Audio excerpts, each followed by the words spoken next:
Hi, here there is controversy concerning this bird. They call it opium bird. They say that it's very dangerous, that it hypnotizes people, and within seconds the person is gone, and it will devour the person. Whereas some said that it's just a hoax means something false. Though they say this bird is found in cold areas, I strongly believe that something of that nature exists. But so many people now use costume to dub it.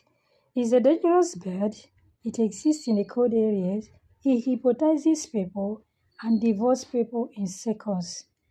Now, do we believe? How real is it? How do we confirm?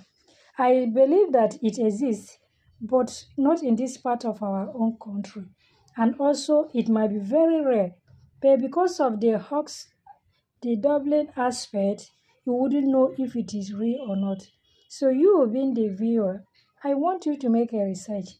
Find out if opium birds exist. Opium bird.